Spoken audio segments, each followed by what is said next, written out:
এই মামা আগে 1000 টাকা পাই, টাকা দিবেন, পরে চা ক্যাবিনেটে স্বেচ্ছা দিলাম, আর দেওয়া যাবো না, বাকিও কি।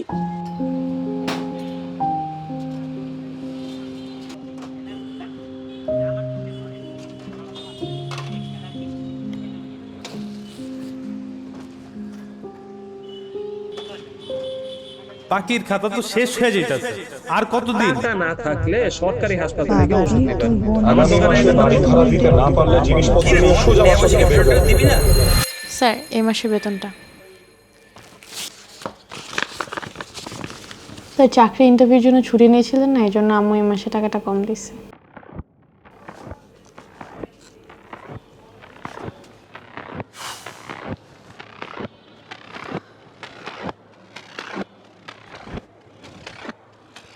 কিরে কিসে?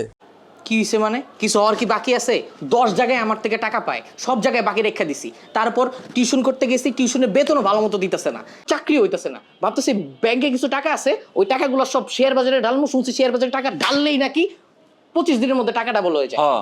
তোর মতো বাঙালি গো হইলো এই এক সমস্যা, পকেটে টাকা না থাকলেই শেয়ার বাজারে ইনভেস্ট করতে চাস। এগুলা লাইফের অনেক ইম্পর্টেন্ট ডিসিশন, ঠিক আছে? এগুলা নিয়ে জানাশোনা করা লাগে। আমগো সজল ভাইয়ের কথা মনে আছে? গুজবে কান দিয়া লোকটা নিজের সব হারাইছে, জমি জমা, গাড়ি, বউয়ের গয়না পর্যন্ত বেচা শেয়ার বাজারে ইনভেস্ট করছে। তারপরে এখন সে লোক তো নিঃস্ব হয়ে গেছে। আর যদি বিনিয়োগ করতেই চাস তাহলে নিরাপদ বিনিয়োগ নিয়ে পড়াশোনা কর। কোথায় ইনভেস্ট করবি এটা আগে ঠিকঠাক জান। এখন তো বিএসএম, বিআইসিএম এর মতো অনেক নির্ভরযোগ্য প্রতিষ্ঠান আছে যেখানে তুই সহজেই ইনফরমেশন গুলো পাবি। এগুলো নিয়ে প্যারা খাস না, এগুলো নিয়ে আমরা কালকে থেকে পড়াশোনা করব। শেখার কোনো বিকল্প নেই।